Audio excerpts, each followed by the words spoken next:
Hi hello ನಮಸ್ತೆ. ನಾನಿವಾಗ ಸಿಗಗುಡ್ಡಕ್ಕೆ ಹೋಗ್ತಾ ಇದ್ದೀನಿ. ಈಗ ದೇವಸ್ಥಾನ ಹತ್ರ ಹೋಗಬೇಕು. ಚೆನ್ನಾಗಿದೆ ಮಾತ್ರ. ಯಾರೆಲ್ಲ ಬರೋಕ್ಕಾಗಿಲ್ಲ ಬನ್ನಿ ವಿಸಿಟ್ ಮಾಡಿ. ತುಂಬಾ ಚೆನ್ನಾಗಿದೆ ಸಿಗಗುಡ್ಡ. ಈ ಟೈಮಲ್ಲಿ ಇನ್ನೂ ಚೆನ್ನಾಗಿರುತ್ತೆ. ಮಳೆ ಟೈಮಲ್ಲಿ ಎಲ್ಲ ಹಸ್ರು ಹಸ್ರಾಗಿರುತ್ತೆ, ಚೆನ್ನಾಗಿರುತ್ತೆ.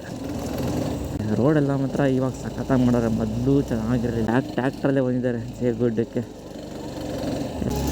ಬನ್ನಿ ದೇವಸ್ಥಾನ ಹತ್ರ ಹೋಗಿ ಕೈ ಮುಟ್ಕೊಂಡು ವ್ಯೂ ಪಾಯಿಂಟಿಗೆ ಹೋಗೋಣ. ಬನ್ನಿ ದೇವ್ರ ದರ್ಶನ ಮಾಡ್ಕೊಂಬರೋಣ. ಹಾಸನಿಂದ ಒಂದು 20-25 ಕಿಲೋಮೀಟರ್ ಆಗುತ್ತೆ. ಮೊದಲಿಗೆ ಶಿವನ ಟೆಂಪಲ್ಗೆ ಬಂದೆ, ಆನಂತರ ಸಿಗಗುಡ್ಡ ವ್ಯೂ ಪಾಯಿಂಟಿಗೆ ಹೋಗ್ತೀನಿ. ಬನ್ನಿ ಈಗ ಟೆಂಪಲ್ ಯಾವ ಥರ ಇದೆ ನೋಡ್ಕೊಂಬರೋಣ. ನೋಡಿ ದೇವಸ್ಥಾನ ಯಾವ ಥರ ಕಾಣಿಸ್ತಾ ಇದೆ. ಐನೂರು ಇದ್ದಾರೆ. ಮುಂಚೆ ಐನೂರು ಇರಲಿಲ್ಲ, ಈಗ ಐನೂರು ಸಹ ಇದ್ದಾರೆ. ಇಲ್ಲಿ ಬಂದಿದ ತಕ್ಷಣ ನಮಗೆ ದೇವ್ರ ದರ್ಶನ ಆಗುತ್ತೆ. ಇಲ್ಲಿ ಬಂತು ಅಂದರೆ ಒಳ್ಳೆ ವ್ಯೂ ಸಿಗುತ್ತೆ. ಮಾತ್ರ ನೋಡ್ತಾ ಇರ್ಬೋದು ಹೆಂಗಿದೆ ವ್ಯೂ, ನೆಕ್ಸ್ಟ್ ಲೆವೆಲಲ್ಲ. ಇಲ್ಲಿ ವ್ಯೂ ನೋಡೋಕ್ಕೆ ಸುಮಾರು ಜನ ಬರ್ತಾರೆ. ಮತ್ತು ಇಲ್ಲಿ ಅಷ್ಟು ಚೆನ್ನಾಗಿ ಕಾಣ್ತಾಯಿದೆ ನೋಡಿ. ದೇವ್ರ ದರ್ಶನ ಮಾಡ್ಕೊಂಬರೋಣ.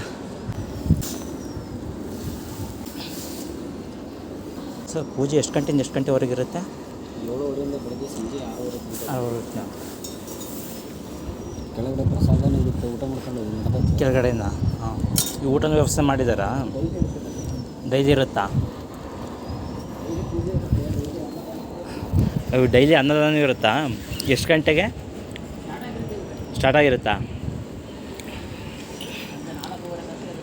ಹಾಂ, ಅಭಿಷೇಕ ಆಯ್ತಾ? ಏನು ಹಂಗೆ ವಿಶೇಷವಾಗಿ?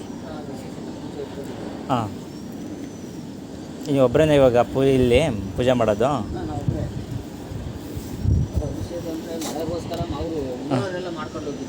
ಊರವ್ರು ಬಂದಿದೆ ಇವಾಗ ಹೋಗಿದ್ದು? ಹಾಂ, ಅದಕ್ಕೆ ಹಾಂ ಇಲ್ಲ ಯಾರಿಲ್ಲ. ಹಾಂ, ನೋಡಿದ್ರೆ ಮಳೆಗೋಸ್ಕರ ಬಂದು ಪೂಜೆ ಮಾಡ್ಕೊಂಡು ಹೋಗಿದ್ದಾರೆ. ಮಳೆ ಬರಲಿ ಅಂತ ರೈತರುಗಳು ಬಂದು ಊಟದ ವ್ಯವಸ್ಥೆ ಮಾಡಿ ಹೋಗಿದ್ದಾರೆ. ಮೇಲ್ಗಡೆನೂ ಹೋಗ್ಬೋದು ಅನಿಸುತ್ತೆ, ನೋಡೋಣ ಕೇಳೋಣ ಹೋಗ್ಬೋದಾ ಏನು ಅಂತ. ಮೇಲ್ಗಡೆನೂ ಹೋಗ್ಬೋದು, ನೋಡೋಣ ಹೋಗಿ ಅಂತ ಹೇಳಿದರೆ ಹೋಗೋಣ. ತುಂಬ ದಿನ ಆದಮೇಲೆ ಬಂದಿರೋದು. ಸ್ವಲ್ಪ ಎಲ್ಲ ನೀಟಾಗಿ ವ್ಯವಸ್ಥಿತವಾಗಿ ಮಾಡಿದ್ದಾರೆ. ಇವಾಗ ಚೆನ್ನಾಗಿದೆ ಮಾತ್ರ ನೋಡೋದಕ್ಕೆ. ಫ್ಯಾಮಿಲಿನೂ ಸಹ ಬರ್ತಾಯಿದ್ದಾರೆ. ಬನ್ನಿ, ಬಂದ್ಬಿಟ್ಟು ಮಾತ್ರ ಜಾಗನ ಹಾಳು ಮಾಡಿಬಿಡಿ, ನೀಟಾಗಿ ಇಟ್ಕೊಳ್ಳಿ. ಬಂದು ಆರಾಮಾಗಿ ನೋಡ್ಕೊಂಡು ಖುಷಿ ಪಡ್ಕೊಂಡೋಗಿ ನೋಡ್ತಿರ್ಬೋದು.